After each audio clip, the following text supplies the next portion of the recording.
So here's a sitch on the ATL box score today. We get into why Georgia Tech is playing home games at Mercedes-Benz Stadium. Then we have the quarterback whisperer on himself, Sean McEvoy, to talk about quarterbacks that are in the NFL Combine. This is the ATL Box Score podcast with Alex Berger, Atlanta's newest sports podcast, and you're listening to Football Friday.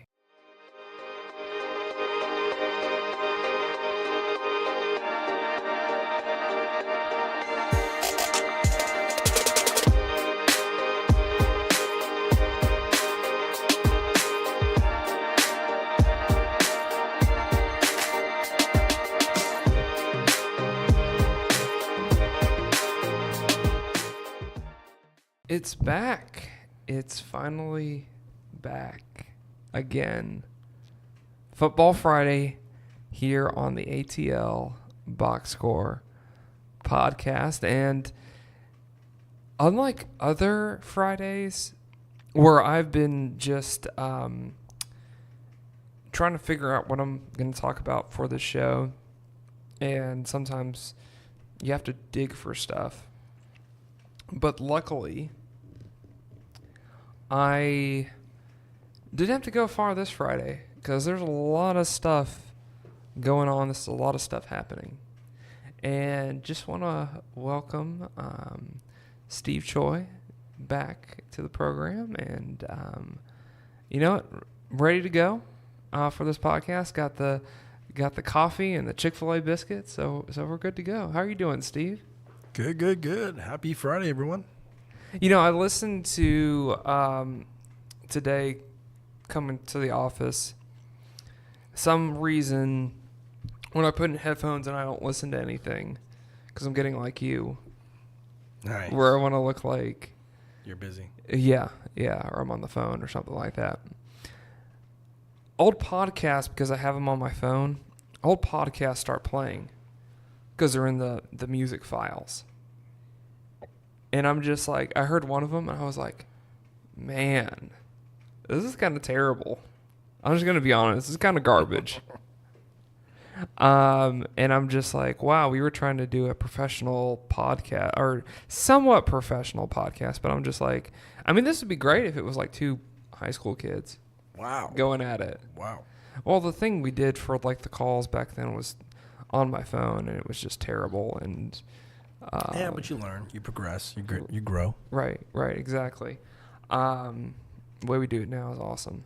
Then I listened to one of the ones we did, like I think it was one of the stock podcasts. Okay. That we did, and I was like, the quality is a whole lot more better than it is. So I mean, kudos to you. I think you're always trying to perfect your sound, and I think that just goes to show the kind of work ethic that you put into these podcasts. If everybody, not a lot of people see, again, the behind the scenes of the ATL box score, but you're not just some guy who throws on a mic and records. There's a lot of preparation and a lot of attention to detail and a lot of investment in trying to make it sound as good as it can. Yeah, I'm just trying to be comfortable in my own self. So nice. You know how that feels. You know what I mean? Nice. So, hopefully, because it's Friday and this should be laid back. This should be fun. It's a relaxing Friday. It's the first Friday of the month. Right. Which means I'm like at my most relaxed state. So, yeah, it's going to be a good month. Spring is in the air. I almost want to ask you about your most relaxed state, but I'm not going to go there. Oh, no.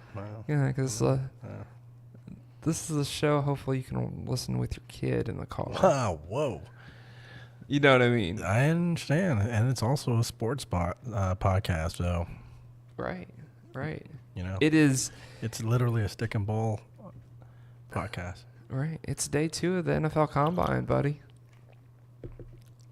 Ready to go. So,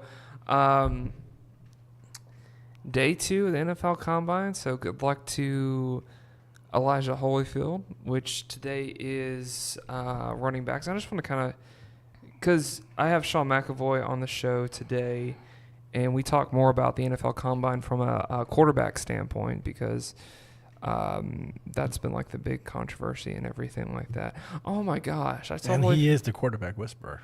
He is a quarterback whisperer, by the way.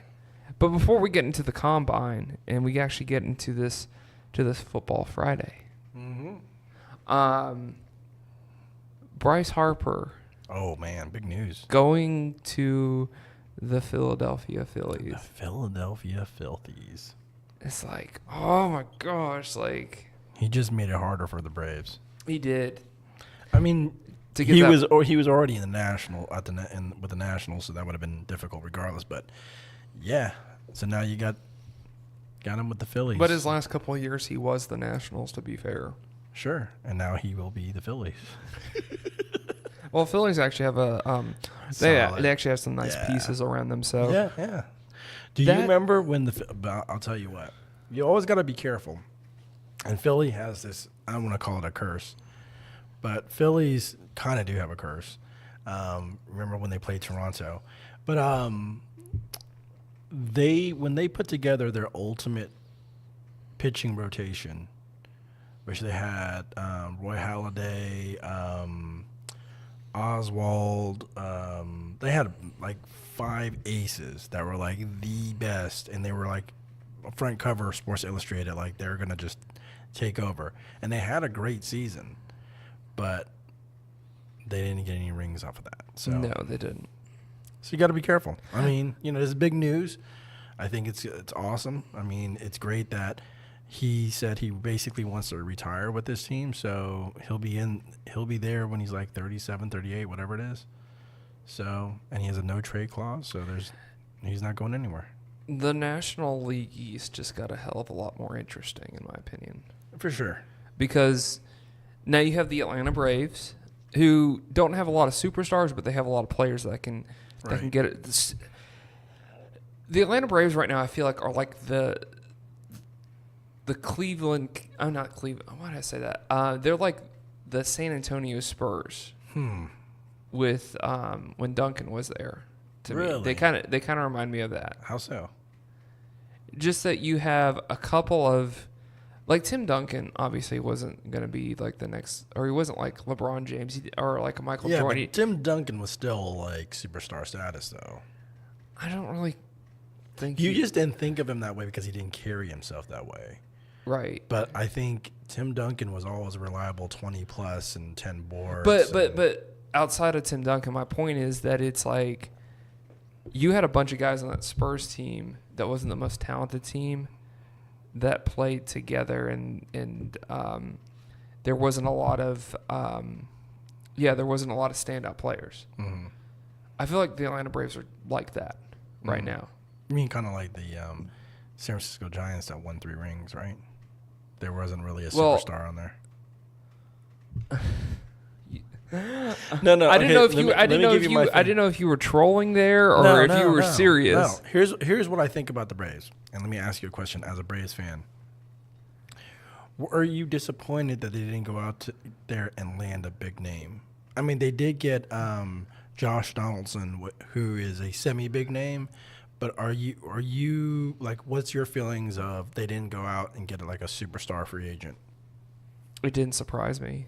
Didn't surprise you, but how do you feel about it? Are you like, it's okay, or you're actually happy with it, or you wish they would have, or like, what's your take on it as a fan? That was weird. Okay. Yeah. As a fan, my phone randomly just went off, and I don't recognize it. It's all that work you've been putting in, dog. Maybe, I don't know. I wonder if they'll leave a voicemail this time. That's kind of like an inside joke. I know. So as a fan, what's your take on them not landing a big name in the offseason?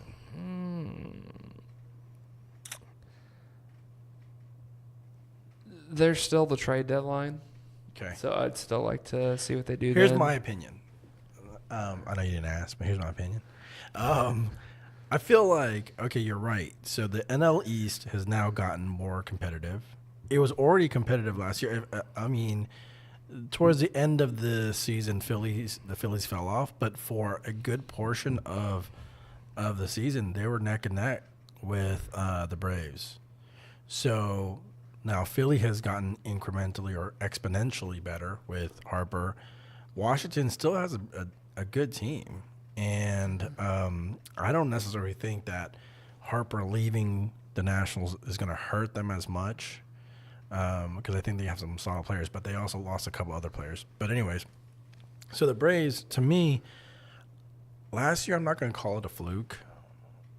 I just think they did super well last year, and the expectations, we're going to see how it's going to play out on the younger guys. But I always knew that they had that talent, and it was just kind of a matter of time. They always had, like I knew about Ronald Acuna. I knew about Newcomb, that it was one of those, when they were going through the rebuilding process, they had a lot of new talent that they drafted that just didn't come up in, come up from the minor leagues. So you think that? So your thoughts are it doesn't really affect their chances. There's still a lot of talent there. It's with the Braves. It's kind of just like, when is that talent going to be developed? Okay. Well, that's a take. I mean, I'm curious to see too. I hope that they make it, but again, now they got to go through Philly and as well as the Nationals, and we'll see. I mean, this is the Braves. I mean, the Braves don't get a lot of great free agents.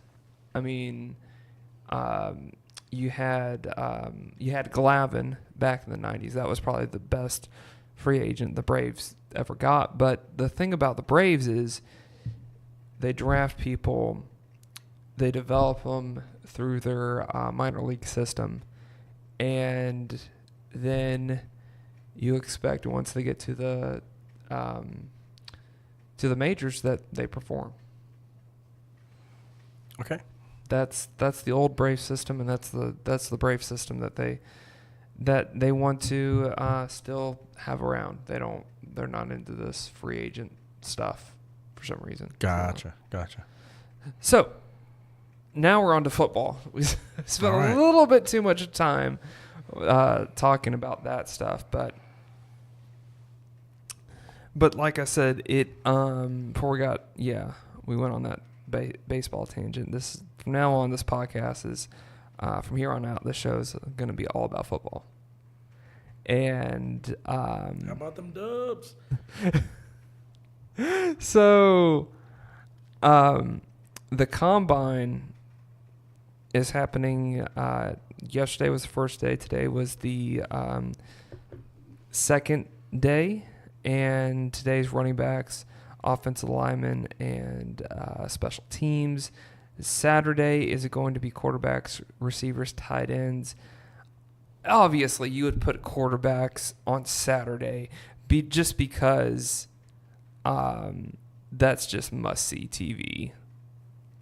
And like I said, the combine used to be a business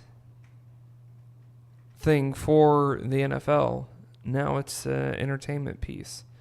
So on Saturday, you have defensive linemen, linebackers, and on Monday, you have defensive backs. Man. No, I guess no one really cares about defensive backs anymore if you have it on Monday. I guess not. I guess, yeah. I mean, what do they do? Run drills. I mean,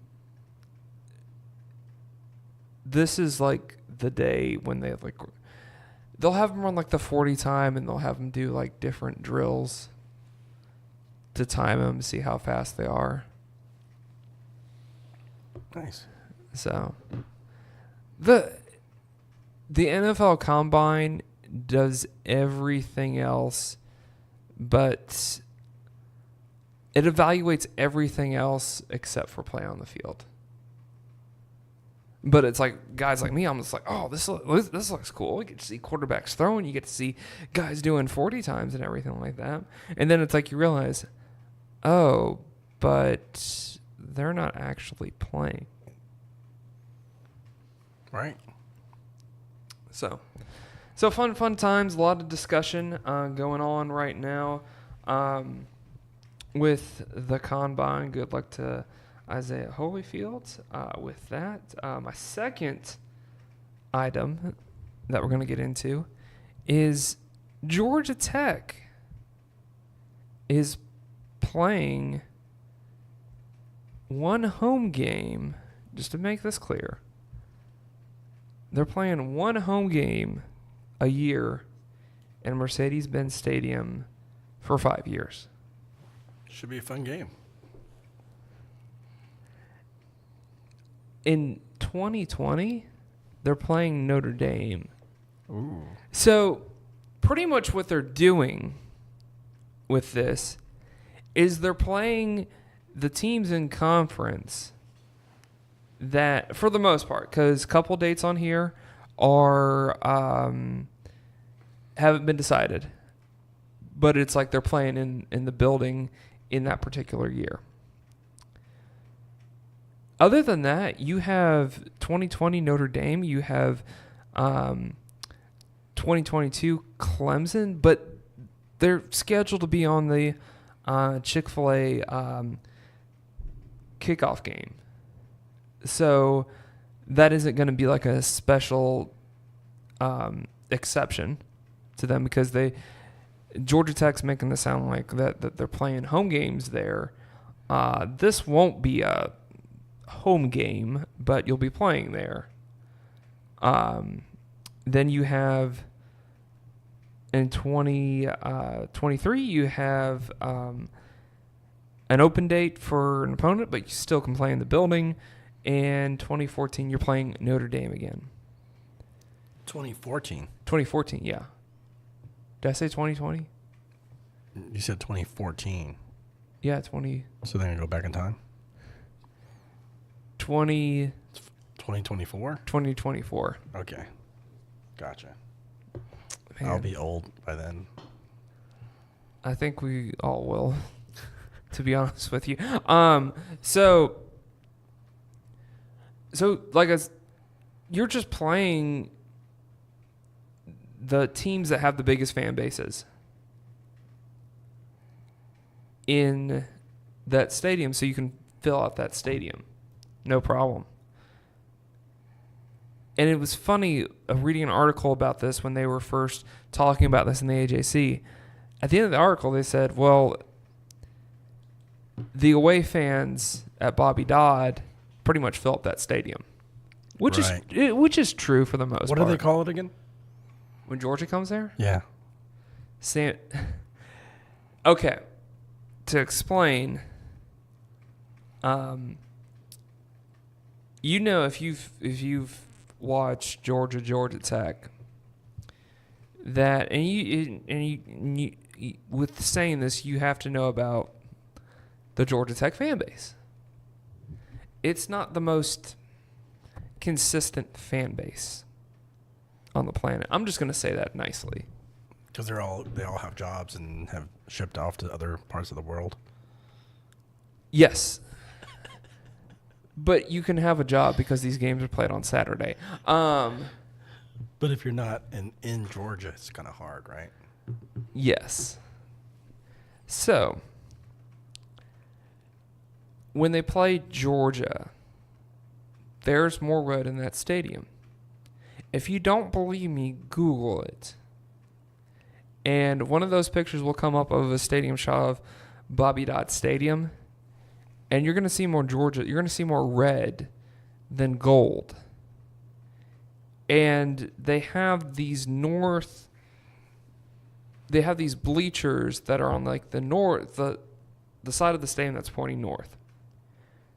And that's like the biggest part of their stadium are these bleachers. And by the way, if you've ever been to Bobby Dodd Stadium, it was the most screwed up stadium I've ever been in for a school that's an engineering school.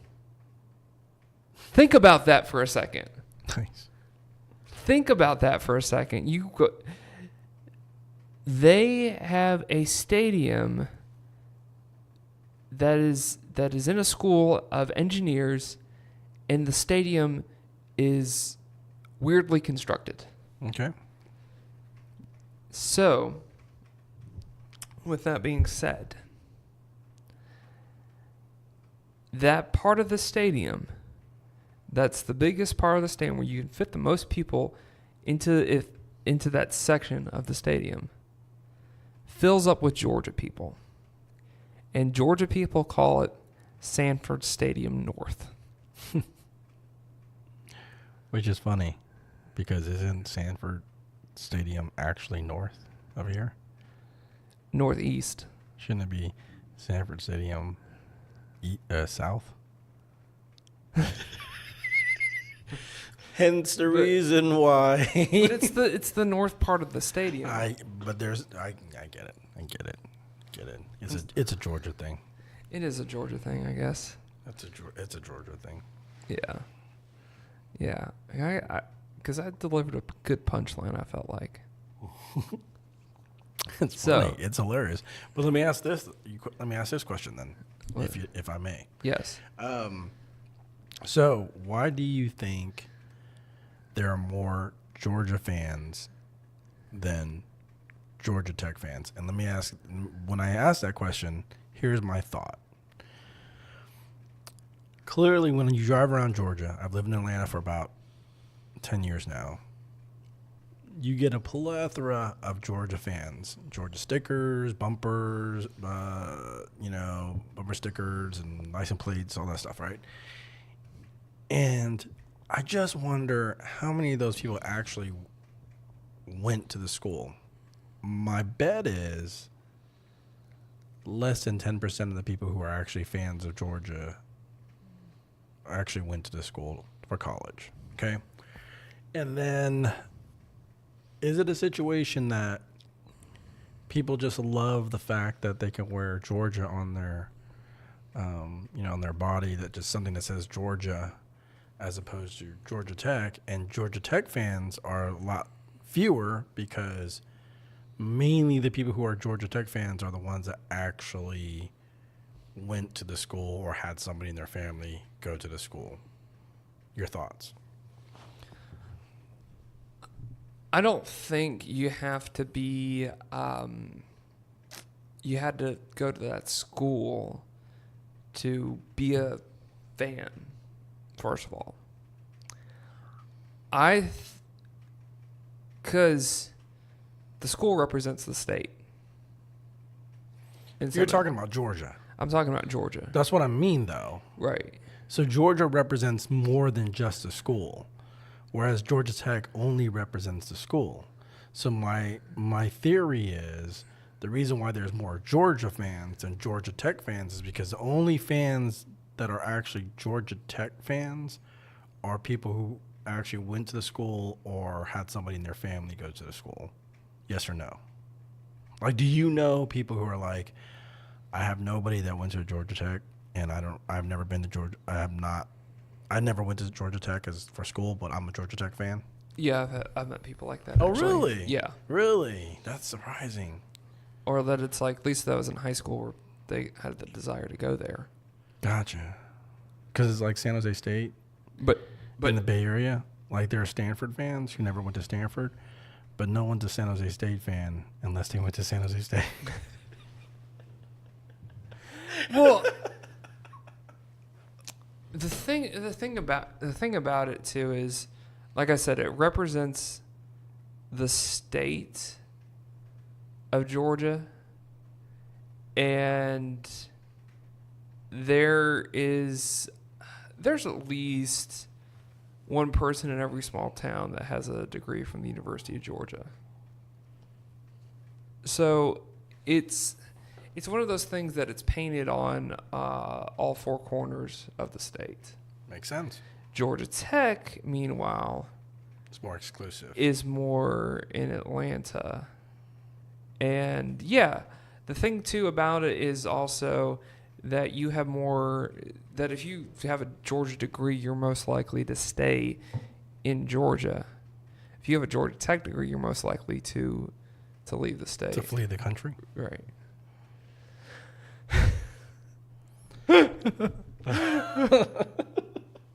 My gosh. So yeah, with that. So Mercedes-Benz once a year for the next 5 years. Right. And you're gonna see more. You're gonna see more orange and purple. You're gonna see more. Are you gonna go? Gold and maybe. I mean, depending on the opponent. Notre Dame, that might be a reasonable ticket than trying to get it in Athens this year. Are they gonna both wear their gold helmets? It'll be so interesting to watch Georgia Tech versus Notre Dame because they basically both have the same color scheme. Georgia Tech, it'll be pretty. I mean, it's kind of like Tennessee. It's kind of like Tennessee and their orange. There's so many other schools that have orange. Yeah. And they always have like a different color orange. Right. They're my dad always says that it's like their orange on their helmet doesn't match the orange on their jerseys. That's kind of the same thing with Tech and Notre Dame. Yeah, they both wear gold helmets. Yeah. But it's obviously distinct, different type of gold helmet. Nice. So, it's one of those things you literally just have to see it. So, my big beef though with all this though is why not, when you have Georgia on the schedule, why not have that game in Mercedes-Benz Stadium? I mean, that makes a lot of sense. But my indication is that they're kind of cowards, that they don't want to. Let's be honest. The reason why you don't want to play Georgia in Mercedes-Benz Stadium, one, will outsell the venue. Two, since we're going to outsell the venue, you want to put it at Bobby Dodd Stadium, which has limited seating, because you know that still Georgia will outsell that seating.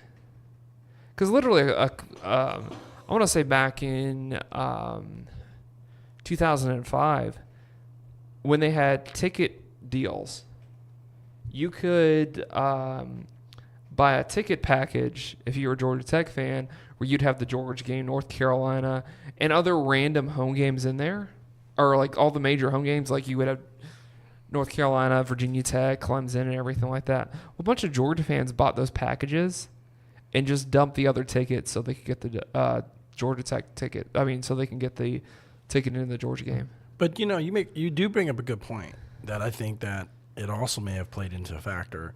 So if they did host the Georgia versus Georgia Tech game in Mercedes-Benz Stadium, you're right, it'd probably sell out and all that other stuff. But is this also a way to get more money to the economy? Because if it's a team from out of state, then they're going to have to pay for hotels and all this other stuff. Whereas if it's just Georgia, those people are going to go to the game and then leave and go home. You'll just get concessions off of it. Right. But maybe they're trying to generate money. They probably for are. I wouldn't be hotels and all that surprised. stuff. I'm Okay. just thinking out loud. Okay, you gave me the logic. That's probably the logical reason. I gave you the emotional reason. Gotcha. Somewhere in between is where. Because I've always had the thought, and David was the first one to bring it up to me, that it's like watching Georgia and Georgia Tech at Georgia Tech. I'm just like, why don't they just have it at the Georgia Dome when we have the Georgia Dome? Because it's like you could split. I mean, they'll get the credit for it. Yeah, it's kind of like the game versus Florida, where it's at Jacksonville. Kinda. They don't get the. No one gets credit for that. I mean, the proceeds get split 50-50. Sure. That's the thing. Because then also too, it reminded me. This also reminded me of Arkansas, because they always play in Fayetteville one year, and I was thinking that'd be cool if Georgia could actually play in Mercedes-Benz Stadium for like one home game if they played Auburn or Tennessee there. Granted, then that's one less home game in Athens. But then it made me think, with Kirby Smart, we're always going to have the SEC championship. Well, what's the attendance like for a Georgia Tech game? Are they always sold out? No. Well, I think that's probably the main motivation, right? Is like they got to come up with reasons for someone to come watch a game. I think that's true, and they're also doing it for recruiting recruiting purposes. Sure. Too. I mean, they're struggling. I mean, Georgia doesn't have to worry about it. They're like, we can have a whatever exhibition game and it's going to be sold out or something. You know what I mean? Like, Which they have. I mean, that's the thing. It's like, so they're not really hurting for and ticket sales or anything like that. Where to me, I mean, again, I don't know any of this stuff. But It would just be curious. more convenient for me. Well, obviously. That's the only reason why I went. So we get down to the root of the issue. I just want to go to watch them play in my backyard, essentially. Right. I mean, I agree. I just want to get on MARTA and go see Georgia, Tennessee. It would be fun. I mean, because you think about it, too. Georgia, Tennessee, Georgia, Auburn. I feel like that would be pretty split down the middle. Yeah. But you wouldn't want Georgia versus Alabama. You want that. That would be in the SEC championship. I gotcha. So. Nice. So with that being said, this is the ATL Box Score podcast, and this is Football Friday. Hopefully you've enjoyed the football banter so far, but right now we're actually going to bring on Sean McEvoy to the show and get to talk NFL Combine. By the way, if you like what you've heard so far, be sure to write in the comment section, especially about this. What do you think about the Georgia Tech going to Mercedes-Benz Stadium? What do you think Georgia should try to get involved in this stuff? Just put that in the comment section below. But right now we're going to have Sean McEvoy on. And by the way, too, before I forget, check out ATL Box Score on social media. We are on all the social media platforms. So with that being said, this is my conversation with Sean McEvoy here on the ATL Box Score on Football Friday. Well, now we just want to welcome back to the ATL Box Score podcast on the ATL Box Score hotline, Mr. Sean McEvoy, who is our quarterback whisperer. And if you're like me, you have to say thank God it's Friday here on the show, because college basketball and basketball, just if it's not doing it for you and you want to talk about football, especially we have the NFL Combine coming up, well, we got Mr. Sean McEvoy. And Sean, how are you doing today, man? Alex, how are you, man? I'm doing great. Doing really well. Thank you. I'm so glad that you're on the show today and we can actually talk about football. Absolutely. It's always a good time to talk about football, right? Right, because you're in a world where it's like year round in that quarterback training world. So it doesn't matter what time of year it is. Like, you're always on the field. No doubt, man. It's QB time all the time. But yeah, with the draft and everything, Combine coming up, this is as good a time as ever to talk about it. Right. And one of your colleagues is actually up in Indianapolis right now. Yeah. Quincy Avery, who's been working with Dwayne Haskins for years now, since high school, and has been taking him through all of his, pre-combine and NFL draft prep training here for about the last month or so. He's up there in Indy with Dwayne this weekend. So looking forward to just seeing Dwayne go out and do it.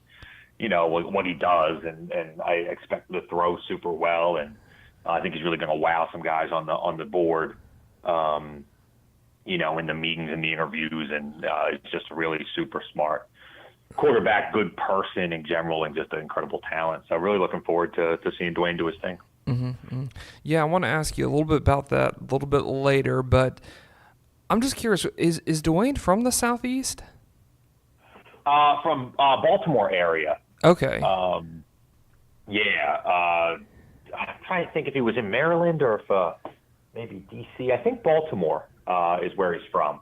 I'm almost positive there. So yeah, obviously, Bughead linked up with Quincy Avery while he was in high school, and then through the Elite 11 process, got to know Quincy very well, and then obviously during his time at Ohio State, has always come back and done a lot of training during the off season with Quincy. So yeah, man, they've had a little connection there for a few years, and obviously it's worked out well. Quincy's out of Atlanta, right?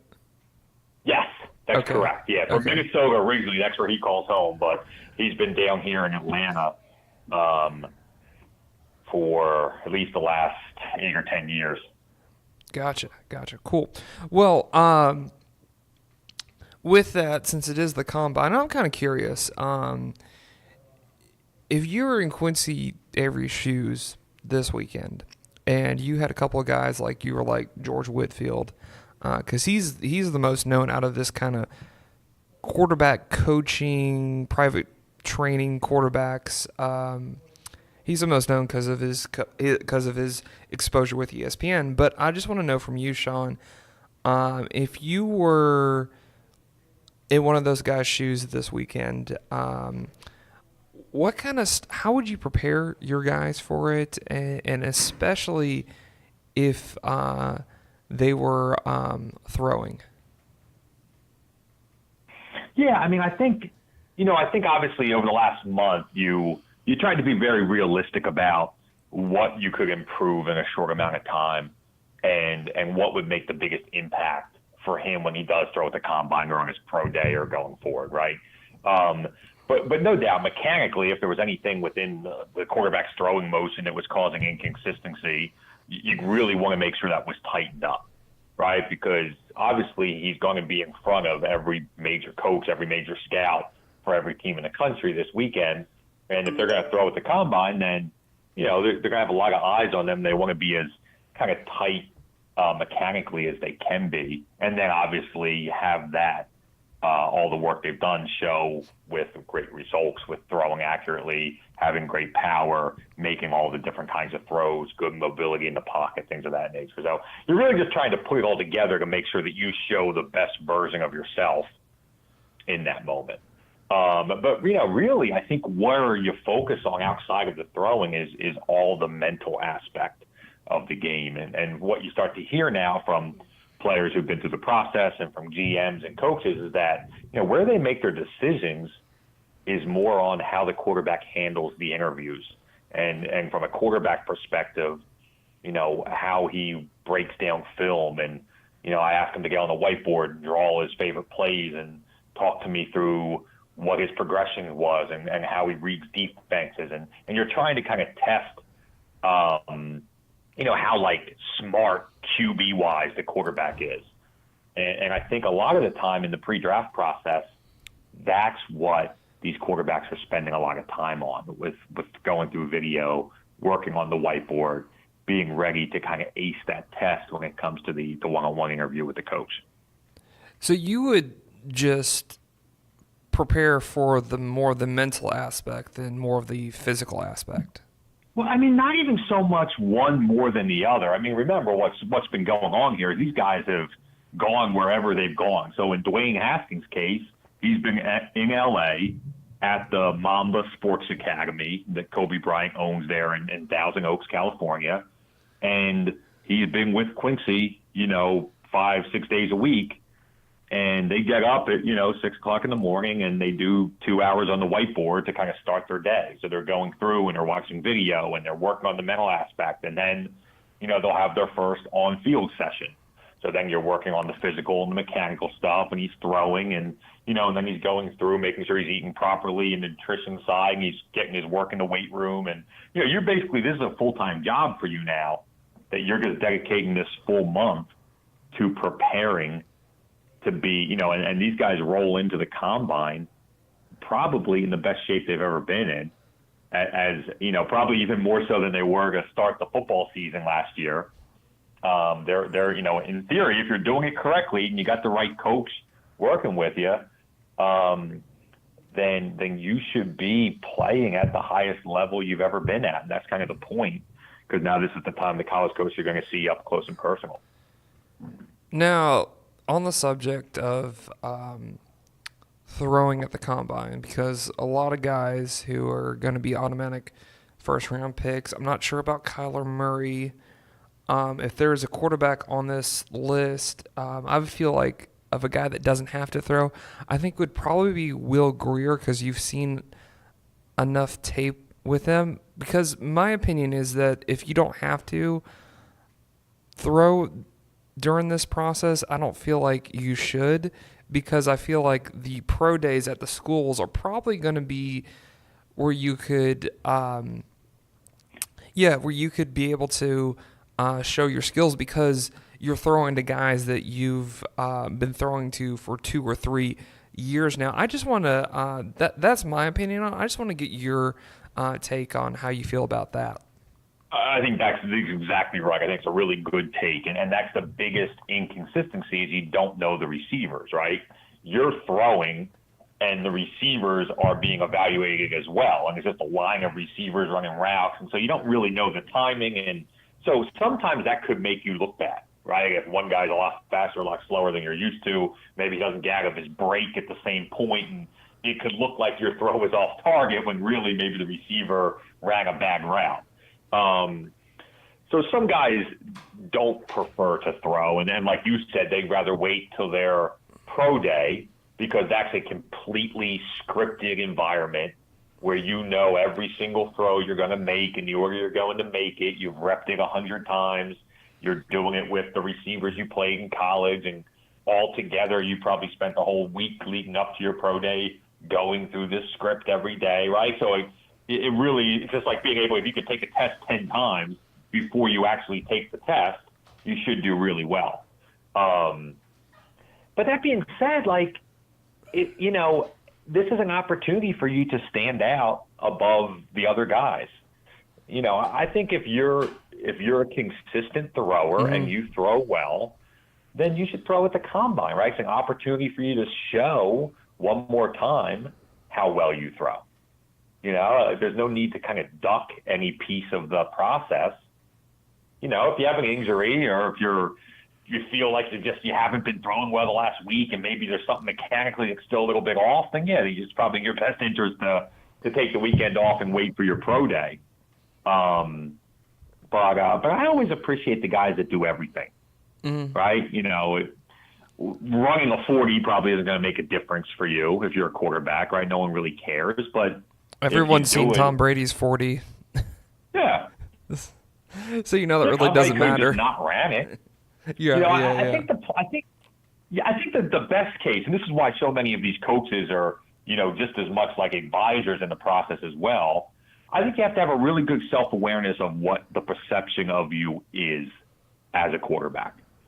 So if you've been a 3-year starter and you've thrown for 5,000 yards every year and 50 touchdowns, then the perception is probably that you throw the ball really well.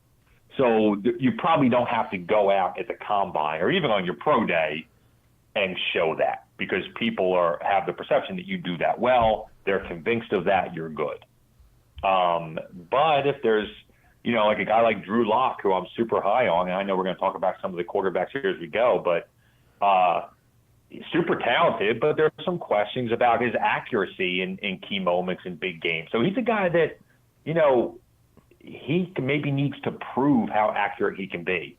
And for a guy like Drew Lock, I think it would be a mistake to not throw at the combine, because, the more opportunities he has to answer those questions and show them what he's capable of doing is going to work in his favor. Right, absolutely. I just kind of go back to the thing I'm thinking. It's like, this is a different position than lineman, than running back, because it's all about, it's all about timing and getting on the right page with your teammates. And I feel like that has a big thing with this. But I just want to get your thoughts on Kyler Murray,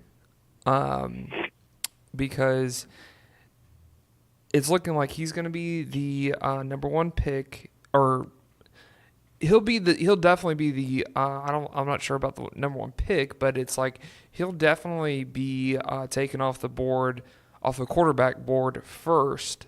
I feel like in the draft.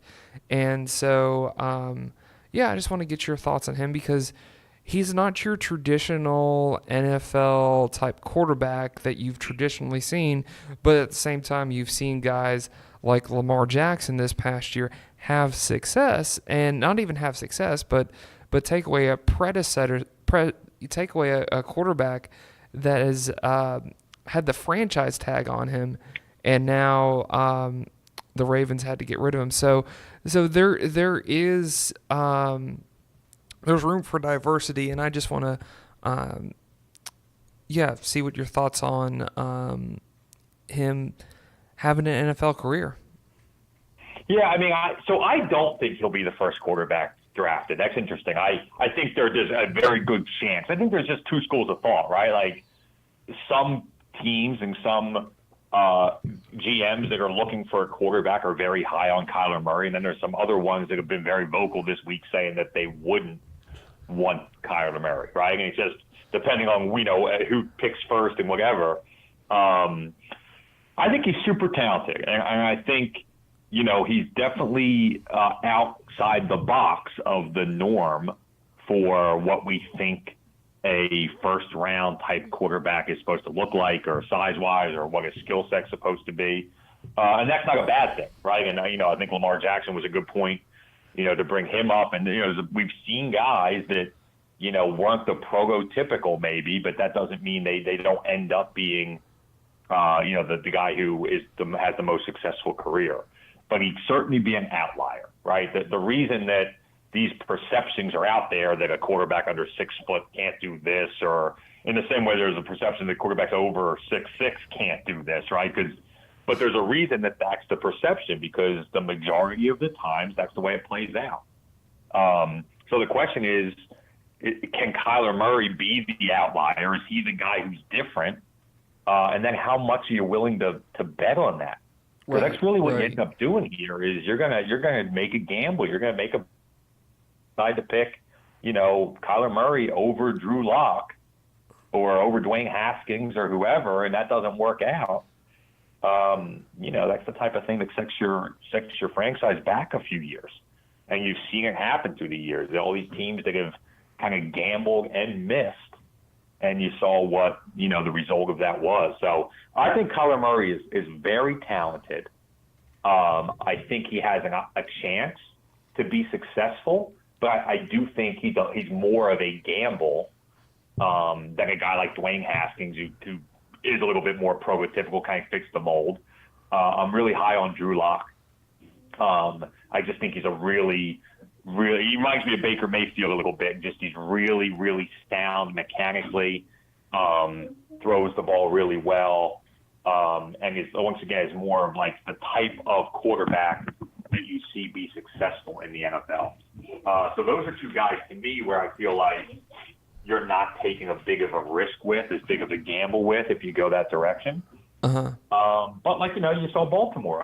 Lamar Jackson was not the safest pick when Baltimore decided to draft him, and it certainly worked out. So, it's going to be, you have to have the right GM, you have to have the right coach, and the right system. But that's going to be true for every quarterback, no matter where he is. So for me, Kyler Murray is what I think is my third quarterback. I certainly like him above, Daniel Jones out of Duke, or Ryan Finley out of NC State, or obviously the middle round guys like Stidham and some others. But maybe I like the safer bet. And for me, Haskins or Drew Lock is more of a safer bet to be successful than Kyler Murray, in my opinion. So your top quarterbacks, is it Dwayne Haskins, Drew Lock, and Kyler Murray? Am I correct on that? Yeah. Yeah, those are my three. And I think they're like head and shoulders above. And that's not Daniel Jones is probably going to go in the first round out of Duke. But in my opinion, there's I think either Dwayne or Kyler Murray is going to be the first quarterback off the board. And then, but I think there'll be people who have Drew Lock above Kyler Murray. Interesting. But I'd be very surprised if Daniel Jones gets picked, or anybody else, Ryan Finley at NC State, or I'd be very surprised, and I'm probably missing one or two, but I'd be very surprised if anybody gets picked above those three. Would kind of be my opinion. I think they've, based on through what they've done, in their college football careers, whether it be 1 year like Haskins and Murray, or Drew Lock's been doing it for a few. I think they've clearly established that they're the top three guys. Well, I'm looking at the order of which the teams are picking. Yeah. And out of all these teams, obviously the Cardinals are at the top of the board. And I do want to get into that after this, but I feel like the Raiders on this, and maybe Tampa Bay on this list, would probably benefit from having a quarterback. I just don't see anywhere else with I don't see San Francisco benefiting from getting a quarterback. I don't see the New York Giants. Maybe the New York Giants. So that's where it is. Honestly, it's the Giants and Jacksonville right there at number 6 and 7. Those are the ones that through most of the projections that you think, those are guys that are definitely going to take quarterbacks. And in the Giants situation, obviously with Eli Manning, and there's still even some question about whether he plays next year, but it seems like he's going to play next year. But I think he's on his, towards the end of his career. Right. So that's usually a good spot to take a quarterback. Maybe either he gets to sit and get groomed a little bit, or if you need to, if obviously you're picking that early, you're getting a guy that you think can help you right away. And then Jacksonville, not that they're completely written off Blake Bortles yet, but certainly they're not convinced he's the answer. So I think those two are definitely teams that are interested in quarterbacks. So I could very easily see, Dwayne go to New York at 6 and Drew Lock goes 7 to Jacksonville, right? Or maybe not, or maybe Giants like Kyler Murray better than Dwayne Haskins, and maybe you do see Kyler as the first QB off the board. The interesting thing will be, do teams trade up to get in front of New York, right? Maybe you're a team sitting in the middle teens, but you love Dwayne, or you love Drew Lock, or you love Kyler Murray, and it's worth for you to move up and get above, New York or Jacksonville to make sure you get the guy you're looking for. So I think it'll be interesting. And then you throw in, we talked about a little bit last week, 2 weeks ago, about Nick Foles. Right. So now you got him out there as a free agent. Maybe New York says, we want Nick Foles. We have Eli for a year. We like Nick Foles. And maybe they don't even draft a quarterback, or maybe they wait till, the third round and take a guy like Derek Stidham. So it'll be really interesting to see how it all plays out. But I can see, though, John Gruden, this would probably be a John Gruden decision. I could see him drafting Kyler Murray. Just because. Yeah, I mean, once again, it's where do they think they are with Derek Carr right now? It's kind of the interesting thing. Do they think that's a guy who still contributes for them, or do they feel like they need to go in a different direction? And I think that'll have a lot to do with it as well. But you're right. I mean, when you look at a guy like Kyler Murray, you're going to have to find a coach who's pretty creative. I remember, Chip Kelly was the guy. There's a couple of years he was with the Eagles. He's that kind of guy. He's a little different and can maybe figure out a way to make this work. Bill Belichick has that reputation. Not so much as quarterback, but definitely I can find a way to make this guy work. Guys that think outside the box, and John Gruden would definitely fit that mold. Right. Well, I think too, because he's been exposed to a lot of college programs and just doing Monday Night Football, so he's been exposed to a lot of different offenses and how they operate and stuff, and I wouldn't be surprised if it's kind of like with Urban Meyer taking that year off and was at ESPN. One of the things Kirk Herbstreit said, it's like Urban Meyer's seen a lot of different things that he could probably implement at Ohio State, and that's kind of what he did. Yeah, I mean, that's right. It's exactly right. Obviously you mentioned Arizona, and that's an interesting one as well because, Lincoln Riley clearly has that relationship with Kyler Murray and has coached him. And, so that he thinks very highly of Kyler Murray.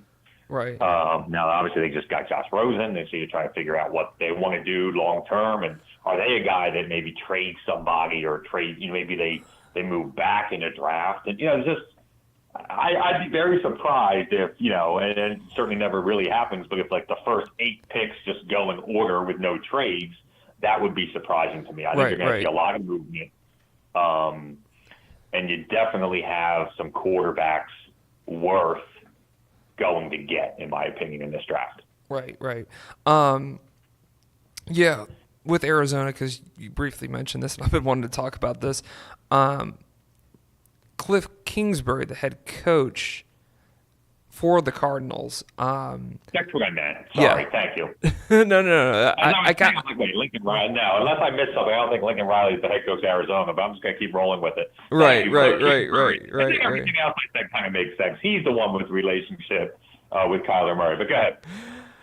Thank you. Guys, we're stretching out of our reach right now. We don't really touch on the West Coast or see a lot of their games. So we're a little bit out of our reach. I'm just going to put it like that. But Cliff Kingsbury, and honestly, I saw a thing on the NFL Network last night. If I didn't see that, I probably wouldn't know who the Cardinals coach is. I would have forgot about Cliff Kingsbury. But he said... and he kind of has this weird kind of attitude about him.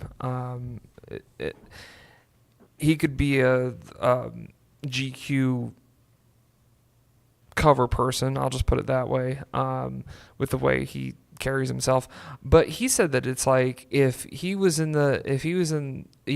had the first pick in the draft, that he would take Kyler Murray hands down.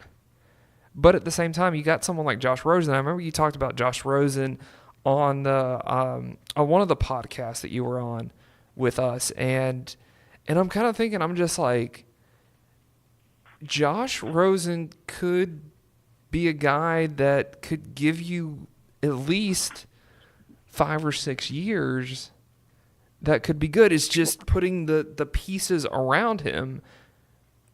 I feel like he could be a successful quarterback, or possibly a franchise quarterback at that.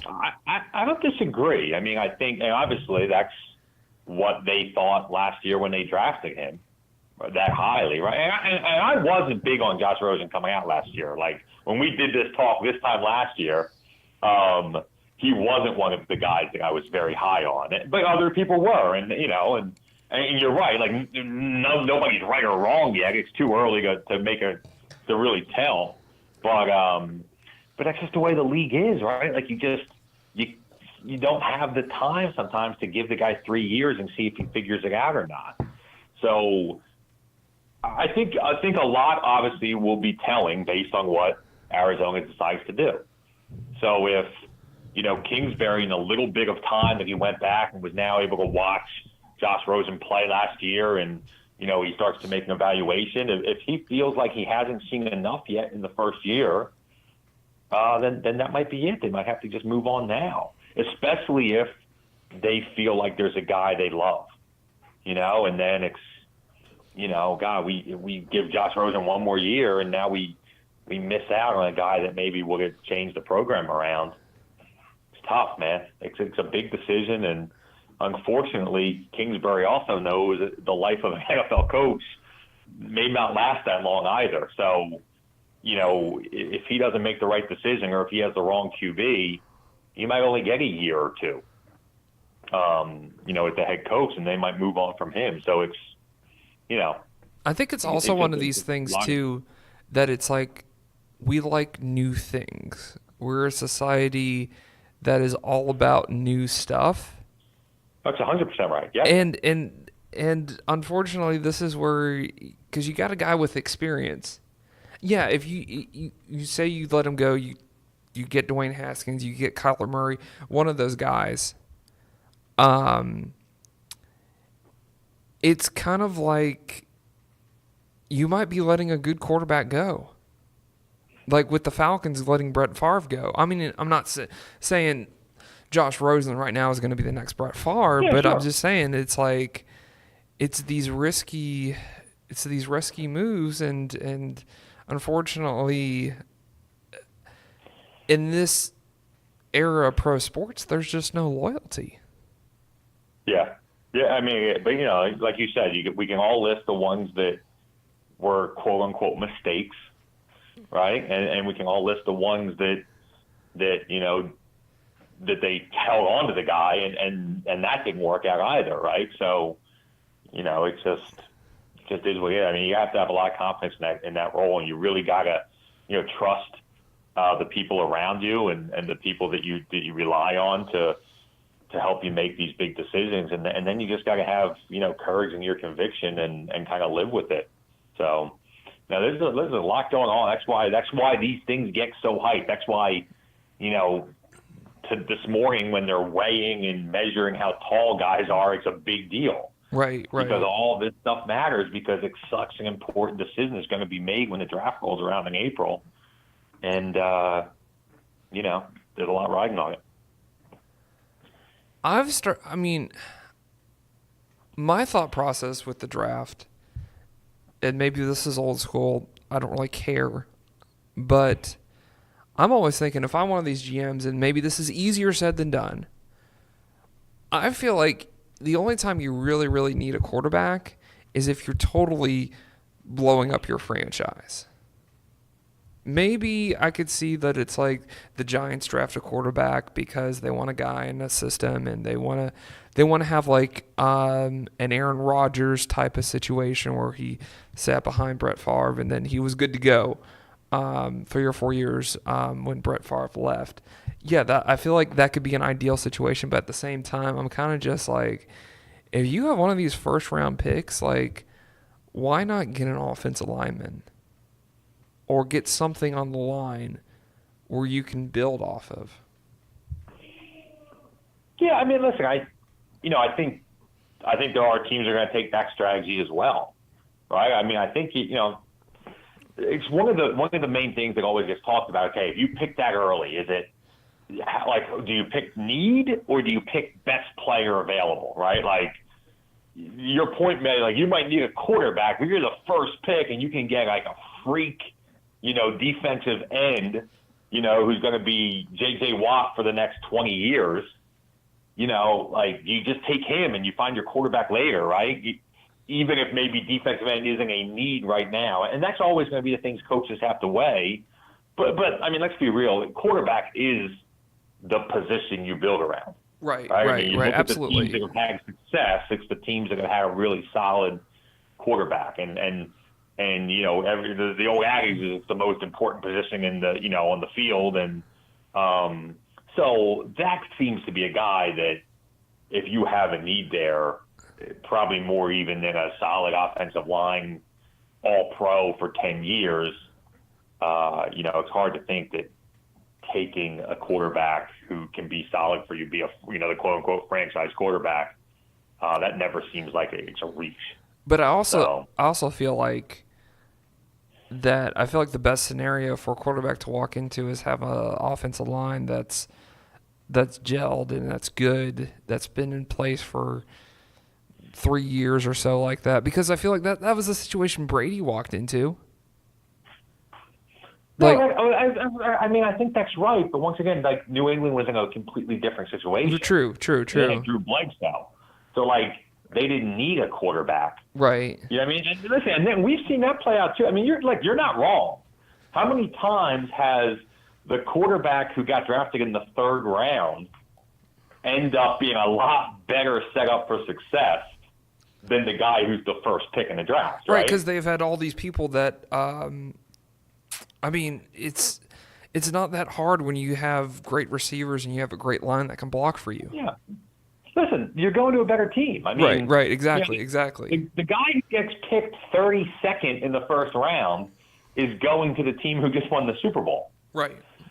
So, like, I'd rather go 32nd to a really great team maybe than 1 to the worst team in the league. Right. And that's kind of just the way the draft works. But unfortunately, if you're the best player, then more often than not, you do go to one of those 5 or 6 worst quote-unquote teams. unless someone trades up for you. And sometimes those guys make breaks too. But, I mean, we've seen it. I think you see it last year with Baker Mayfield. Like, he's changed that program, changed that franchise in 1 year because Cleveland maybe got the right quarterback. Right. And that's the impact that guy can make. I mean, I don't think Cleveland taking an offensive lineman would have changed that franchise in 1 year. I do feel like, though, that's probably the best scenario that you hardly ever see that with a rookie quarterback. No, that's exactly right. And it could have. Listen, if Cleveland decided that Josh Rosen was the guy, then maybe it wouldn't have worked out, right? And maybe if you picked the wrong guy, then you're right. It's easy to second guess and say, what were they thinking? They should have got more pieces around them and got a quarterback later. But if you pick right, you're good. Actually, I think, if you make the right decision, you're never going to get second guess. Right. You only get second guess when you make the wrong right, one. That's exactly. Well, and I think to Cleveland's detriment, and he probably doesn't get a lot of credit for this. I think getting Nick Chubb also, having a running back like that took some of the pressure off of him. Listen, we've talked about it from whether we're talking about college or NFL, we're talking about the Super Bowl. The more weapons you have, the more pressure that can be taken off, especially a young quarterback. That's exactly right. Listen, there's a very good chance that the best quarterback taken in the draft, so in my opinion, it's Dwayne Haskins. So if Dwayne Haskins goes to the Giants at number 6, it's possible that 3 years from now, Jarrett Stidham, who was taken in the 4th round, is a playoff team on whatever team picks him, and maybe the Giants aren't there yet. Mm-hmm. Mm-hmm. Right? So now, does that mean Jarrett Stidham's better than Dwayne Haskins? Probably not, but maybe the way the draft worked, he ended up in a better situation, with your point, with more players around him, more talent around him, and he was able to, have his team have more success. I think we see that all the time. Mm-hmm. But, it's tough. It's tough. You got to be super creative. That's why I think unless you love the person and you have to, that's the guy you want to go get. If you're unsure, you think there's 3 or 4 guys that will help your team equally, then that's why I think a lot of teams have been smart. And the Eagles did it leading up to their Super Bowl run, and New England's been doing it for years. If you can trade back and get some draft picks and get more players later in the rounds, and maybe trade and use free agency instead of trying to do it all through the draft. Those are the teams that, like you said, do it, combine a bunch of different things to build talent. Those are usually the guys that, can make the biggest impact or have the most success with the franchise. Now, let me ask you, because you mentioned Dwayne Haskins a lot in this conversation. Yeah. Since you've got a front row seat and you've got the opportunity to train him, I just want to know about Dwayne's pocket presence, because watching him at Ohio State, I'm going to admit, I haven't seen a lot of him, but he always seemed to have great pocket presence from a guy who could probably, when pressure broke down, take it off and get 10, 20 yards just on his legs. But he stayed in there and could extend the plays, or it seemed like he developed and stood in the pocket and made good throws in the pocket when pressure was when the pocket was breaking down. Yeah, I think what leads to success is he definitely wants to be in the pocket. Right? I've told you before that I think he's the best quarterback I've ever seen throw live. Uh-huh. So that's a guy who wants to stay in the pocket, have, some type of a clean pocket, be able to set his feet and just throw. Gotcha, I think he does that at a higher level than anybody else. But like you said, he's definitely has good awareness. I think does a good job of understanding his protections and knowing where pressure may come from, so you can kind of anticipate, and that always helps. And then I would say he's sneaky athletic, right? Like he can definitely get a few yards on the ground. He can at least buy enough time to escape the pocket and give himself an opportunity to find a receiver down the field. We had a handful of rushing touchdowns and, maybe 150 yards, like nothing to, but in key moments, those are really big plays. He reminds me of like a Ben Roethlisberger type. Interesting. Like nobody is, even Aaron Rodgers a little bit, like nobody is talking about those quarterbacks as being like dual threat athletes, right? They're certainly not going to beat you with their feet. But man, like look at Roethlisberger, for a big guy who wants to stay in the pocket and throw. He's pretty nimble. He can escape pressure, and create just enough time and space to make some throws off platform. And I think that's what Dwayne and one of the benefits of being a guy who plays at Ohio State is you're playing a ton of really good defenses. So you like if you're a scout, if you're a coach, you've seen him do it at the highest level. That's a guy who played probably his best football down the stretch against Michigan and teams of that nature, and those are really good defenses. So, I think those things certainly work in his favor, that you've kind of seen him do the things that you anticipate him needing to do to be successful in the NFL.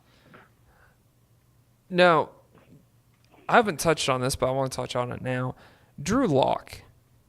Yeah. You've also mentioned him a lot in this conversation, because I feel like the biggest knock on Drew Lock is going to be the offense he played in Missouri, that it's not necessarily your traditional NFL offense that when it looks good, it looks like a Big 12 offense, and it looks like something that looks great on air, but I just want to know and get your thoughts on how do you think he's going to transition to an NFL system? Yeah, and you're right. And that is the question mark. It's the same question mark that guys like Nick Fitzgerald are going to have to face. Now, and completely like the other side of it. But these like non-traditional NFL-style offenses, how will these guys adapt? So why I would bet on Drew Lock is I think in the same way I was super high on Baker Mayfield last year coming out, he's so sound mechanically. Like I think Drew Lock may be as good mechanically as any quarterback coming out. Really consistent, really good footwork, really good base every time he throws, really smooth, efficient arm motion and things of that nature. The type of things that when situations around you break down and you have to adapt and you have to play in a different offense, if you're just really consistently, mechanically accurate, then those things allow you to translate regardless of the scheme. Does that make sense? So yeah, it does. I think it does. Just him being that sound, that's the kind of guy you can just plug into any situation and he's going to be able to adapt to it because of how consistent he is. Even if he has to take like a 5 or 3-step drop. And once again, so that's all he's been doing now for the last month. Okay. Right? So this back to the pre-combine, pre-draft prep. He's his full-time job for the last month, and he's been out in Los Angeles area as well, and his longtime coach Justin Hoover, who does a phenomenal job, and he's been out there with Jarrett Stidham and Jordan Palmer as well, and so for what they've been doing for the last month is working 5 and 7-step drops from under center and working play action and working on his footwork. But once again, at some point, he gets to the top of his drop and then he sets his feet. Uh-huh. And then at that point, he's Drew Lock again, right? He's the same Drew Lock that threw the ball all over the country the last 3 years at Missouri. Mm-hmm. So he can train the footwork, and he's been working to get better with that. But like I said, at the end of the day, he hit those consistent mechanics that he has. I think are going to give him a shot to be really successful. Like that's the reason I'm higher on Drew Lock than maybe I am on Kyler Murray. Interesting. Okay. I was going to ask you something, but I guess for time's sake, I'm not really going to touch on that. But where do you Nick Fitzgerald? Yeah. I want to talk about him since he's a local kid. He's a local Georgia guy. How do you feel like he could be an NFL quarterback? Because I feel like, again, it's the system that he's been in is not going to translate over to the NFL, and I just don't see him having the arm strike to make those throws you need to make in the NFL.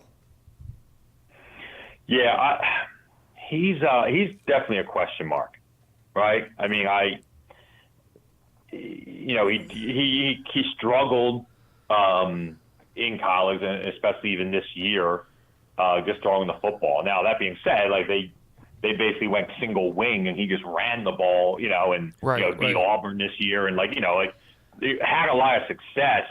I think he's like one of those guys. He reminds me so different because Trace McSorley's not the same, but you put those guys in the same kind of bubble a little bit where like their intangibles are like off the charts, right? They just seem to be like great leaders and they really smart quarterbacks and the type of guy a team would rally around, and they just find ways to win, and right, all the things that you'd like to say about a quarterback. But man, they don't really fit the mold of the guys that usually have success, and we've seen some guys, and we mentioned Lamar Jackson earlier, and guys that are like running type quarterbacks that have been able to find, but Nick Fitzgerald isn't that type of an athlete. So yeah, it's really hard.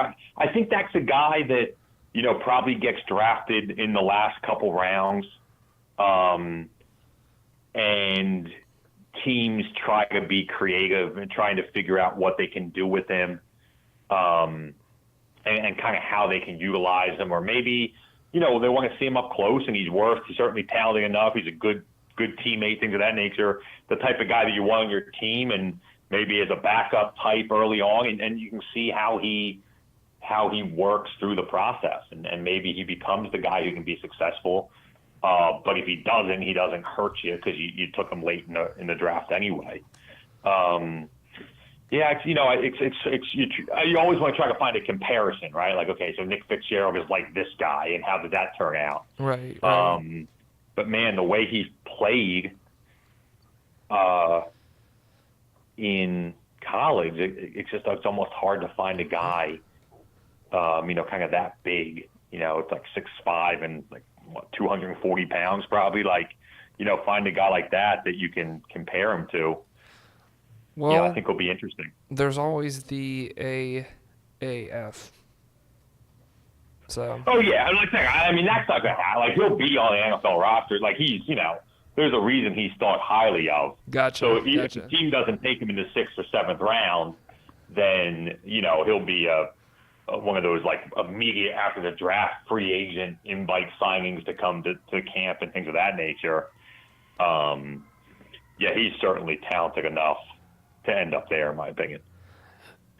Closing this out, I want to ask you about a guy that you've seen for the past, I'm going to say 3 years, that you've seen actually up close and personal. You haven't trained him, but Jarrett Stidham, and this was always wondered why he's came out, because I think like Nick Fitzgerald, he's probably going to be in the 6th, 5th round. I just want to get your thoughts on Jarrett Stidham. Where do you think he's going to go?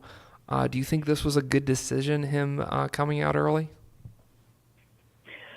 Yeah, I think when he made the decision to go back last year, he went back knowing he was going to enter the draft early this year, right? Because remember, he had that transition from Baylor where he redshirted, so he could have left after his sophomore year, similar to the way Dwayne did, like his redshirt sophomore year, because he was 3 years out of high school, but decided to go back. Had a really good first year at Auburn, and then decided to go back for another. But at that point, I think the decision was made. He was going to go back for one more. He certainly wasn't going to go back for two. And then, unfortunately, a little bit up and down this year kind of put him in a weird position. But I think he already made his mind up. Okay, he was going now. Jarrett's interesting because when you just watch, like, everything he does tells you he should be like a first-round type talent. you watch him throw the football. You know, you talk to him, you interview him. He's very like media savvy, and you know, the guy you want to be the face of your franchise. You know, he seems to be a good teammate and a good leader, and you know, he does everything right. But then you go back and you watch his film, and as great as he looked, you know, against Alabama and Georgia his sophomore year, you know, you watch him against Tennessee and, you know, Mississippi State and Texas A&M, you know, and he looks like he's not even close. And that's what I think is making a lot of these guys scratch their head. Now, because of the way coaches and GMs are, I think they're more likely to look at his talent and draft him based on his talent. Maybe even more so than his production on the field, which is very strange because normally it's the other way around. But I think Jarrett Stidham goes third round at the latest. I think he might even get a second round pick. Interesting. Because there's not going to be many guys that throw better than him. You know, and when he's throwing on air you know, if he throws in the combine this weekend, or if he throws obviously on his pro day, I mean, I have a hard time believing there's going to be many guys. You know, I talk about the top guys, like outside of Dwayne Haskins and Drew Lock. I don't know if there's going to be many guys that just throw as well on their pro day than Jarrett Stidham will. And he might be a guy that, you know, right now is projected to be third, fourth round, and then after his pro day, all of a sudden he's going to be right back up there in the mix with the best guys there. Right. And like I said earlier, that might mean that he gets a chance to get on a team that's maybe a little bit closer to being a playoff or championship caliber team than some of the teams picking in the first 5 picks. Right. Well, with that, I know I can ask you more questions, and I know we can go on, but we're running out of time here. So with that, where can we reach you on social media? Yeah, QB Coach McEvoy on Instagram and Twitter. So same handle on both. Yeah, that's it. So you got the Q&A's coming today. So we got the questions on Tuesday. Q&A answers are coming today. So this is a good day on Instagram to follow me or check it out on at QB Coach McEvoy. Are you doing that Thursday or Friday? Thursday. So it'll still be up. You hear the podcast on Friday. Sorry, I forgot we were doing this a day early, my man. Hear the podcast on Friday. It'll still be up in the Hopefully it'll still be up. Tonight. You'll be able to find it. No problem. I mean, you can always repost. Oh, that's a lot of stuff to repost. And it will. All the answers I do end up being posted in my feed as well, so you can always go back to it. Okay, that's good. That's good. Get the information there. So that's good. Okay, cool. Yeah, check out Sean's Q&A that he does. A lot of insight, and especially too if you like this conversation, be sure to follow Sean on Instagram. And thank you, Sean, for being on the show today. You got it, Alex. Look forward to it, man. Enjoy the combine. Yeah, definitely will. So we thought we'd just end this thing for you, talking about Chick-fil-A kickoff game, the future games that are going to be played. Because I always love the Chick-fil-A kickoff game. Had Chick-fil-A this morning. Always like Chick-fil-A's breakfast. I always prefer their breakfast. That's just me. So with that Chick-fil-A kickoff game, and I feel like this is just a nice beginning to the college football season, that you have a big game like this in Atlanta, and just giving Atlanta more money, which is good for us. So, but with that being said, in 2019, they're going to have Alabama and Duke. So Alabama's probably going to score 50 points on Duke. And then in 2020, which is a pretty huge year, next year is going to be West Virginia, Florida State, Georgia versus Virginia, and Auburn versus North Carolina. So I'm assuming, it doesn't really say in this article, but I'm assuming Thursday night is West Virginia, Florida State. Saturday is Georgia, Virginia, which I thought that was going to be a Monday night. And Auburn versus North Carolina, which that'll probably be the Monday night game.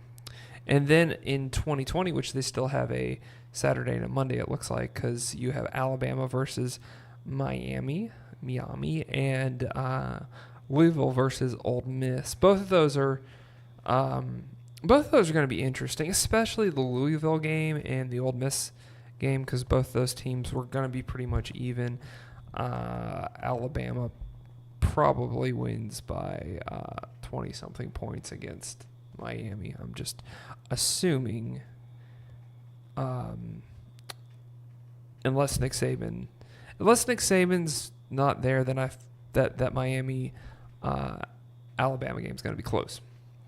In 2022, you have Georgia versus Oregon, East Coast versus West Coast. That's going to be a good game, especially because Oregon, I feel like, is going to have their program back on track to have it to be like what Chip Kelly was back in the good old days. Because right now, Oregon's going through a little bit of a rebuilding period. But, man, in 2020, you got both Georgia schools going at it in the Chick-fil-A kickoff game. Because, like I said, on Monday night that year in 2020, you also have Georgia Tech versus Clemson right off the bat. That's interesting. You're going to put a ACC matchup in the Chick-fil-A kickoff game. But then in 2014, you have Georgia versus Clemson. So Georgia, looking at it right now, and I have to apologize, Georgia's getting their fair share of playing in Mercedes-Benz Stadium. Not necessarily for a home game, but more for a neutral site game. And let's just face it, yeah, Alabama would love to get into this game as much as possible. And at one time, they're trying to turn the Georgia Dome into Legion Field. But Kirby Smart is saying, not so fast, my friend.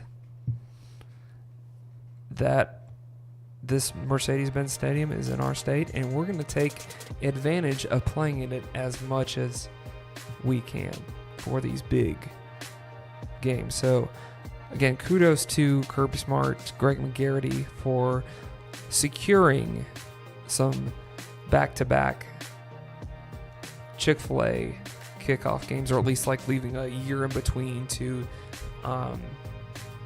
be in that Chick-fil-A kickoff game. So with that is our show. Thank you guys for listening. Just want to thank Steve Choi and Sean McEvoy. And I just want to thank those guys for coming on the show. Always love them coming on and getting to talk with Steve and getting to talk some quarterbacks with Sean. So that's it for us. We are, like I said before, this is the ATL Box Score podcast, but we need your help, guys. If you could like this wherever you see this on social media, on the podcasting platform that you sell us on. We are on iTunes, Google Play, so we are on the main podcasting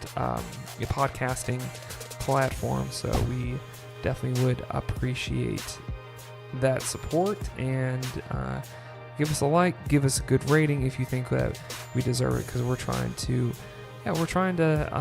make this show more appealing and trying to do things to give it more life. So stay tuned for that. That'll be in other episodes coming up, and we just want this to be just a fun discussion about sports. That's what we wanted. That's why we have Football Friday, because football is always fun to talk about with me. It's always a fun topic to talk about. So that's my opinion, though. You might feel differently about a certain sport. Good luck to Elijah Holyfield. Good luck to Atlanta United starting their season soon, even though I think they killed Puerto Rico. Was it Puerto Rico, buddy? I think they lost last week. No, they beat Puerto Rico last night. Oh, last night. Yeah, they lost last week and they won last night. So, let me... Puerto Rico.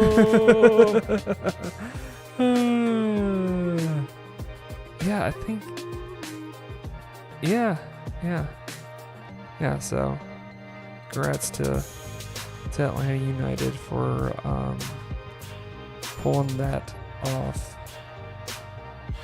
Good job, last guys. night. So, yeah, Good job. 3-4, 3-5. 3-5 was the score, I think. Wow.